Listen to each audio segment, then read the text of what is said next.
ญาตแกะเด้อพ่อพี่น้องพ่อให้พี่น้องเป็นพยานให้เด้อใน1กล่องเลยนี่อ๋อตัวมาติกวงแต่ไก่บัดสุดท้ายมาติกวงแต่ไก่มาอยู่ในเมืองเพิ่นมากินมันแซ่บใน1กล่องนี่ก็100 เม็ด2กล่องก็200ก็ได้6 เดือนแล้ววันนี้ราคา2กล่องนี่ก็ถือว่า1,900,000แบบนะ1,904,000 กีบเพราะว่ากล่องหนึ่งน่ะ952,000เพิ่นอยากซื้อบาทเดียว5กล่องเลยไปพี่น้องเพิ่นอยากซื้อในเทื่อเดียว5กล่องบ่น้องก็ตกใจโอ้แม่เพิ่นก็สิซื้อบาทเดียวหลายแท้ก็ได้ถามแล้วถ้าจะอยู่ผู้เดียวนี่ได้บ่ล่ะเราว่าได้ไปพี่น้อง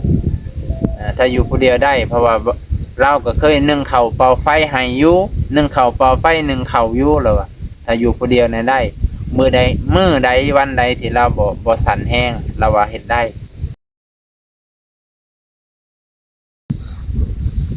ทักทายสบายดีพ่อแม่พี่น้องป้าลุงบัดสุขุทุกคนบ่ว่าจะอยู่ในประเทศและต่างประเทศและประเทศไทยพี่น้องข้างหลังคือประเทศไทยเนาะโอ้มื้อนี้ได้โอกาสมาสวรรณเขตพี่น้องมาสวรรณเขตในช่วงเช้า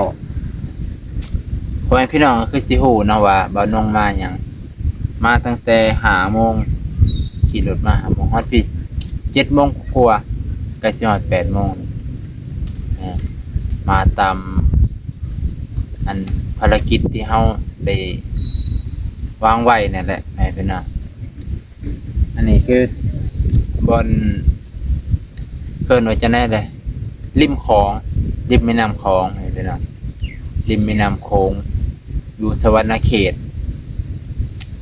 แต่ก่อนบ่ได้เป็นแบบนี้ได้พี่น้องแต่ก่อนเป็นแบบเป็นดินเจือนธรรมดาแต่ก่อนนี่โอ้บ่ได้เป็นแบบนี้ 3-4 ปีขึ้นหลังนี่ยังบ่งามปานนี้พี่น้องแต่ก่อนนี่เห็นทางไทยนี่สะออนเอ้ยทางไทยเพิ่นก็เฮ็ดงามแท้ทางมุกดาหารเด้บ่น้องข้ามไปมุกดาหารแต่ก่อนแถวนั้นแหละโอ้เพิ่นก็เฮ็ดคักแท้ตะฟังเพิ่นน่ะนะเดินไปที่มาฮอดบ้านเจ้าของแล้วโอ้งามคือกันเด้เพราะอันนี้มันก็เป็นตัวจังหวัดใหญ่แน่แขวงใหญ่ก็เลยเพิ่นก็เลยพัฒนาเป็นซอยบ่อนออกกำลังกายเลยพี่น้องพุ่นแหละไปฮอดพุ่นทางพุ่นก็เป็นโรงพยาบาลพี่น้องเป็นโรงพยาบาลบ่ได้ยินเสียงเลยนี่บ่น้องต้องหาซื้อใหม่แล้วพี่น้องผู้ใดใจดีก็ซอยบ่น้องเด้อซอยซื้อใหม่นี่จะได้นิบคือเขานี่เนาะไปพี่น้องมาแต่บ้านก็บ่ลืมบ้านเกิดเด้บ่น้องกินมันเผากินมันเผาเบิ่งนี่มันเผาไปพี่น้องบ่น้องมากินแบบนี้มันเผากับกล้วยเผาหอมเพราะมันกินแล้วมันหอมบ่น้องก็เลยมักกับมันสีม่วงเนาะภาษาลาวว่าสีม่วงกินแล้วมันหอมดีมาเด้อเพื่อนพี่น้องอันนี้มันโดนแล้วนี่แม่ตู้มันแถมให้เบิ่งโคแล้วมันโดนแล้ว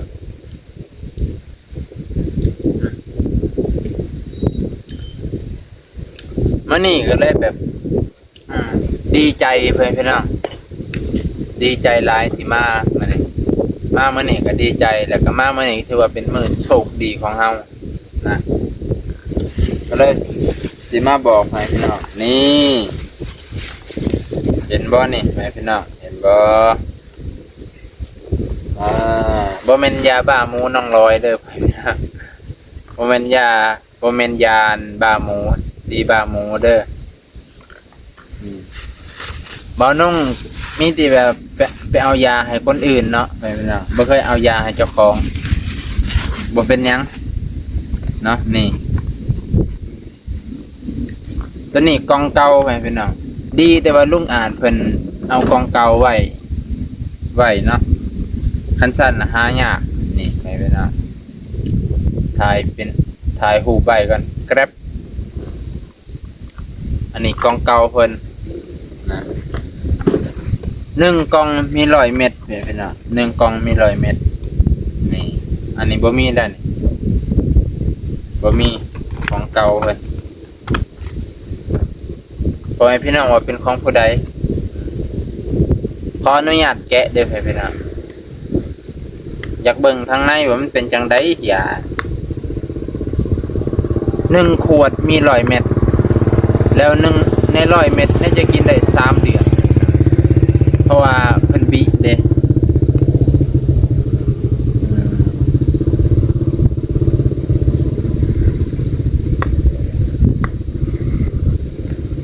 ขออนุญาตแกะเด้อพี่น้องขอให้พี่น้องเป็นพยานให้เด้อปึ๊บ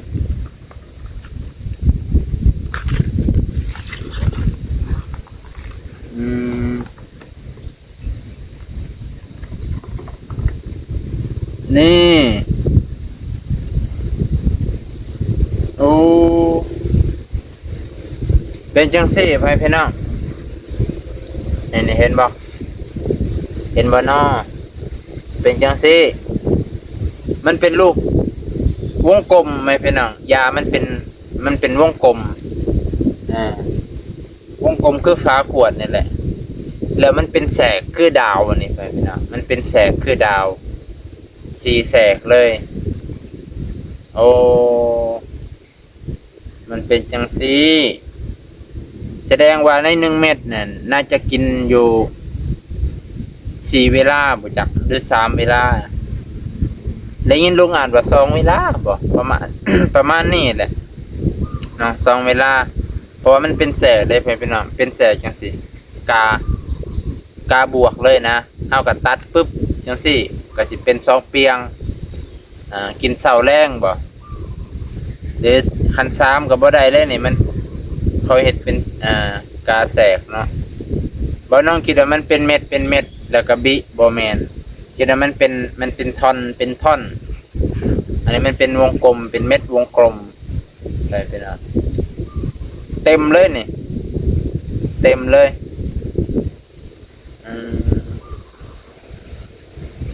250นี่คิดว่าอันนั้นเกี่ยวกับหยังก็เกี่ยวกับลิตรเกี่ยวกับความแห้งของยาคิดว่านะ250ร้อยหนึ่งนี่คือเม็ดจำนวนเม็ด100จำนวนเม็ดคือกับยาพาราเห็นบอกไหมพี่น้องยาพาราที่เขาเขียนว่า500 มิลลิกรัมแสดงว่าใน1 เม็ดนะ500 มิลลิกรัมเดี๋ยวไปขึ้น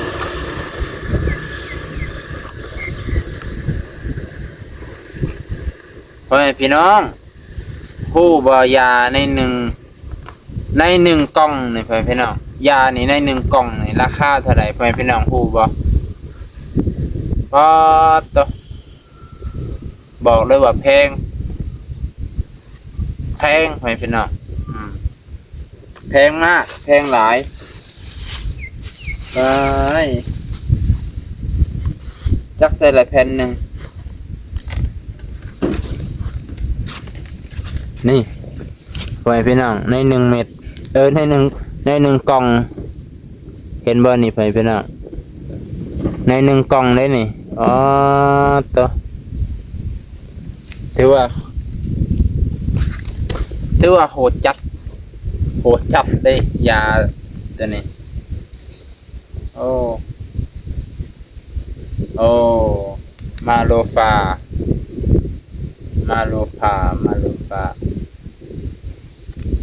1 กล่องเท่ากับ 1,000 ไปพี่น้อง1,000 บาทหรือ 1,100 นี่แหละคิดว่าน่าจะ 1,000 1,200ประมาณนี้แหละเนาะเบิ่งคูณเบิ่งก่อนอะโทรศัพท์นี่ก็แบตสิเบิดโอ้1,200คูณ65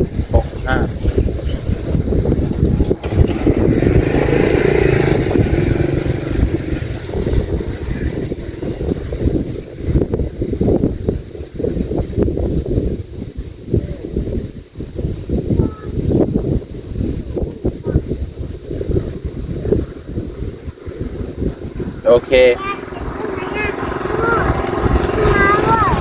1,400 บาทโอ้แพงอย่างนี้1 กล่อง 1,400 บาทไปพี่น้องแพงเด้อเฮ้ยยานี่แพงเอาเรื่องแพงกว่ายาน้องร้อยไปพี่น้องยาน้องร้อย 1,000 นี่ได้3 กล่องได้3 กล่องเนาะเป็นจะได้ก็แล้วแต่ไปพี่น้องแพงกะขอให้เพิ่นดีเนาะแพงก็ขอให้เพิ่นดีหรือขอให้เพิ่นซอยตัวเองได้บรรเทาอาการของเพิ่นให้หลายที่สุดไปพี่น้องเนาะบ่นุ่งก็ตั้งใจมาแต่เช้าได้ไปพี่น้องบ่ได้กินข้าวเช้าเลยเด้มาน่ะบ่ได้กินข้าวเช้ามาซื้ออันนี้กินได้ข้าวเช้านี่บ่นุ่งแบบตั้งใจมาเด้ว่าสิมากินข้าวทางหน้าขี่รถมาแบบบ่หิวข้าวซื้อกินมันไปพี่น้องมาติกวงแต่ไก่บัดสุดท้ายมาติกวงแต่ไก่มาอยู่ในเมืองเพิ่นมากินมันแซ่บบ่นุ่งขออนุญาตเก็บไว้ก่อนแม่คำแสนเด้อพี่น้องเป็นเจ้าภาพไม่ลืมบอกเนาะแม่คำแสนเด้อพี่น้องเด้อจะได้กะพ่อแม่พี่น้อง FC ที่เป็นห่วงลุงอาจกะขอให้ทุกคนขอบมกขอบใจขอบพระคุณแม่คำแสนจันทบัณฑิตอยู่ที่ประเทศออสเตรเลียพี่น้องเพิ่นก็ห่างจากเมืองซิดนีย์ก็2 ชั่วโมงนี่แหละจักเพิ่นอยู่เมืองใดบ่นุ่งก็บ่ได้ถามได้ยินแต่ว่าห่างจากเมืองซิดนีย์ก็2 ชั่วโมงเพิ่นเป็นเจ้าภาพที่จริงนะเพิ่นอยากให้ซื้อ5 กล่องแต่ว่ามันเบิดก่อนพี่น้องเนาะมันเบิดก่อนบ่าวนงก็เลยติดต่อไว้ว่าถ้ามีมื้อใดบ่าวนงสิมาเอาถ้ามันเบิดตัวนี้สมมุติว่าชุดนี้มันใกล้สิเบิดยังเหลืออีกกล่องนึงหรือครึ่งนึงของกล่องนึงก็บ่าวนงก็สิมาติดต่อไว้ว่าสั่งยาให้นี่เด้อเพราะว่ายาส่วนนี้เพิ่นเอามาแต่นครหลวงเวียงจันทน์เพิ่นเอามาแต่นครหลวงเวียงจันทน์เพิ่นก็เลยต้องได้สั่งและบัดนี้คิดว่าในตัวเมืองเฮานี่ในนี่มันบ่ค่อยมีผู้ใดเป็นแบบนี้เขาก็เลยสั่งมาน้อยแม่นบ่พี่น้องก็เลยสั่งมาน้อยหรือกรณีที่2ก็คือเขาอาจจะมีผู้มาซื้อดุมันก็เลยเหลือน้อยพี่น้องนะเพราะว่าใน1 กล่องนี่พี่น้องใน1 กล่องนี่ถ้าเพิ่นกินใน1 เม็ดกินได้2 เวลานี่ใน1 กล่องน่ะมันมี100 เม็ดแล้วบัดนี้ใน1 เม็ดกินได้2 เวลาแสดงว่าใน100 เม็ด100 เม็ดนะ100 เม็ดเป็นเม็ดไม่ใช่เม็ดเป็นเม็ดใน100 เม็ดนี่มันสิกินได้อยู่3 เดือนแม่นบ่พี่น้อง3 เดือนนี่เนาะเพราะว่าเดือนนึงก็30 วัน30 วัน30 วัน2 เดือนก็60 3 เดือนก็90 90แล้วบัดนี้บวกอีก10เกือบ3 เดือนกว่าๆพี่น้องใน1 กล่องน่ะกินได้อยู่3 เดือนกว่าๆแล้วบัดนี้เพิ่นซื้อแค่2 กล่องเพราะว่ามันเบิดในนี่มันเบิดแล้วยานี่มันเบิดในห้างค้ามันเบิดเหลือแค่2 กล่องบ่น้องก็เลยเอาเบิดทั้ง2อันนี้กล่องตัวอย่างมันก็สิได้อยู่6 เดือนพี่น้องเนาะ6 เดือนหรือ7 เดือน6 เดือนกว่าๆ6 เดือนครึ่งเนาะถือว่าดนอยู่บ่แม่นบ่พี่น้อง ดนอยู่ได้เป็นจังได๋ก็คุ้มอยู่คันสิเว้าอีกแบบหนึงถ้าสำหรับผู้บ่มีเงินก็ห้วยก็ลำบากไปพี่น้องถ้าผู้มีเงินมีคำอยากซอยก็ถือว่าคุ้มใน1กล่องนี่ก็100เม็ด2กล่องก็200ก็ได้6 เดือนแล้ววันนี้ราคา2กล่องนี่ก็ถือว่า1,900,000ไปพี่น้อง1,904,000 กีบเพราะว่ากล่องหนึงน่ะ952,000 กีบนะ952,000 กีบเด้อใน1กล่องไปพี่น้องแม่เพิ่นก็เลยเป็นเจ้าภาพแม่เพิ่นก็ใจใหญ่ได้ไปพี่น้องบ่แม่นธรรมดาเด้เพิ่นอยากซื้อบาทเดียว5กล่องเลยไปพี่น้องเพิ่นอยากซื้อในเทื่อเดียว5กล่องบ่น้องก็ตกใจโอ้แม่เพิ่นก็สิซื้อบาทเดียวหลายแท้คิดว่าลูกอันมาไกลบ่เพิ่นบ่อยากให้บ่น้องเที่ยวไปเที่ยวมาไกลในจุดประสงค์ของเพิ่นนะเพิ่นก็เลยซื้อบาทเดียวให้มันแล้วเลยแต่มันก็บังเอิญมันผัดเบิดซ้ำไปพี่น้องมันเบิดซ้ำก็เลยได้ซื้อแค่2กล่องพ่อแม่เพิ่นก็เป็นห่วงบ่น้องขี่รถมอเตอร์ไซค์ไปมาขี่รถไวแน่ก็60วันนี้ก็อันตรายเพิ่นก็เป็นห่วงก็เลยบ่อยากให้มาดุแต่ก็บ่เป็นหยังใน6 เดือนมาเทื่อนึงก็บ่ใช่ปัญหาบ่แม่นปัญหาบ่น้องบ่แม่นอุปสรรคของบ่น้องเลยส่ำนั้นจิ๊บๆไปพี่น้องบางเทื่อก็เดือนนึงนี่เกือบมา2เทื่อละสวรรณเขตเฮาก็เทินได้มาเฮาก็แวะซื้อให้เพิ่นเนาะไว้พี่น้องอันนี้ก็ถือว่าเป็นความโชคดีของลุงอาจได้พ่อพี่น้องแม่นบ่เพราะว่ายังเกือบเบิดนี่เห็นบ่ยังเหลือแค่2กล่องนี่เกือบเบิดคันเบิดนี่แล้วบ่น้องสิได้เพิ่นแล้วขึ้นเวียงไปเลยพ่อพี่น้องแต่มันมีข้อดีก็คือบ่น้องได้เอาเบอร์ของห้านไว้เบอร์ส่วนตัวเบอร์ของคนขายโหลดให้พี่น้องบ่แม่นเบอร์ห้านเบอร์ของคนขายเฮาก็สามารถคอนแทคหาเพิ่นได้ง่ายโทรหาเพิ่นเลยส่ง WhatsApp หาเพิ่นว่าถ้าสิสั่งแล้วแชทบอกเด้อถ้ายาใกล้สิเบิดแล้วแชทบอกประมาณอาทิตย์หนึงแล้วแชทบอกล่วงหน้าเพิ่นว่าเพื่อเพิ่นสิสั่งให้นะเพิ่นใจดีไว้พี่น้องเพิ่นก็บ่ได้เอาคิดว่าเพิ่นก็บ่ได้เอาเปอร์เซ็นต์หลายดอกคันว่าค่าสั่งให้นะคิดว่าน่าจะคันกล่องนึงก็น่าจะกล่องละ100ไปเพิ่นน่าจะเอานำกล่องละ100หรือกล่อง50 บาท80 บาทก็บ่ฮู้คือกันแต่เพิ่นก็คิดว่าน่าจะเอาบ่หลายดอกคันเอาหลายก็บ่เป็นหยังมันก็ถือว่ามันคุ้มอยู่เนาะพี่น้องเฮาซื้อบาทเดียวก็ได้ตั้ง6 เดือนเพิ่นนะนั่นแหละเทน่าบ่น้องก็สิได้แชทบอกเพิ่นถ้ามันเบิดนับตั้งแต่มื้อนี้ไปพี่น้อง6 เดือนเท่าแหละ6 เดือนกว่าๆอันนี้ก็เดือนหยังนี่เดือน7ครึ่งใกล้สิเบิดแล้วเด้เดือน7นี่อันนี้ก็วันที่20กว่าแล้วพี่น้องคิดจะว่าเอาอะไรเป็นเดือน8เดือน9 10 11 12นี่ปีนึงเบิดเลยปีนี้เบิดละเดือน12 5 เดือน12เดือน1พอดีเลยพี่น้องเดือนมกราปีหน้ามกราปีหน้าก็พอดีเบิดยาแล้วก็ต่อไปอีกประมาณ10 กว่ามื้อเฮาก็มาซื้อใหม่ก็ถือว่าบ่แม่นปัญหาบ่แม่นอุปสรรคของบ่น้องจิบจอยพี่น้องซ้ำนี่มาให้ได้ถ้าบ่ล้มหายตายจากก่อนเนาะมาให้ได้เบิดพี่น้องเอ้ยนะเพราะว่าค่าน้ำมันแพงบ่ก็บ่ได้แพงไว้พี่น้องไปกลับนี่ไปตีให้300ไปกลับตีให้300 100,000พี่น้องบ่ฮ้อนเนาะ300มัน200,000 100,000ก็ประมาณ150 150ไปกลับ150คันว่าค่าอยู่ค่ากินแน่ก็ก็สิตีไว้ซะ300ประมาณนี้พี่น้องเอ้ามื้อนี้ก็ถือว่าเป็นมื้อโชคดีและบ่น้องก็ดีอกดีใจที่ได้มาซื้อยาให้ลุงอาจพี่น้องแล้วก็ได้เป็นสะพานบุญให้แม่เพิ่นแล้วก็ได้เป็นสะพานบุญให้ลุงอาจพร้อมแล้ววันนี้ก็ถือว่าเฮาก็ดำเนินเรื่องต่อไปได้พี่น้องก็สิบ่น้องก็อยากบอกในคลิปนี้ซะเพราะว่าบ่น้องก็แม่เพิ่นก็อยากแม่เพิ่นก็อยากซอยซื้อดินซื้อดอนให้เป็นของตัวเองพ่อแม่พี่น้องคิดว่าจังไดบ่น้องก็ อันนี้เว้าเปรยๆไว้ซื่อๆเนาะเพิ่นก็อยากซอยแบบนั้นได้พี่น้องเพิ่นเห็นลุงอาจอยู่ในหั่นทุกอกทุกใจพี่น้องอยู่กับถูกบังคับตลอดเด้เนาะถูกบังคับตลอดเราลุงอาจเราเป็นคนซ่าแน่เพราะว่าเราก็ต้องเฮ็ดซ่าๆเฮ็ดซ่าๆเฮ็ดไวบ่ได้กันถูกผู้คุมมาเฮ็ดให้ว่าเร็วๆมันก็เฮ็ดให้สมองเราแบบสมองเราสั่งการซ่าสั่งการบ่ไวมันก็เลยสิสั่นขึ้นนั่นแหละก็อยากพ่อแม่พี่น้องคิดว่าจะไหนถ้าคิดว่าดีก็คอมเมนต์ว่ายินดีพ่อแม่พี่น้อง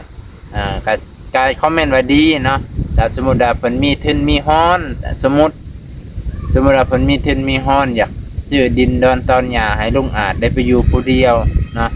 ก็บ่ได้ไกลดอกสมมุติว่าปล่อยไปมาหาสู่กันง่ายหั่นนะให้เพิ่นอยู่ผู้เดียวลุงอาจเว้าว่าถ้าอยู่ผู้เดียวจิตใจสงบร่างกายสงบจิตใจสงบบ่ได้คิดหยังจิตใจบ่ฟุ้งซ่านอาการของการสั่นเนี่ยมันจะบ่หุนแฮงอันนี้เราเว้ากับปากเองพี่น้องเราเว้ากับปากเองว่าน้องก็ได้ถามแล้วถ้าจะอยู่ผู้เดียวนี่ได้บ่เราว่าได้พี่น้องถ้าอยู่ผู้เดียวได้เพราะว่า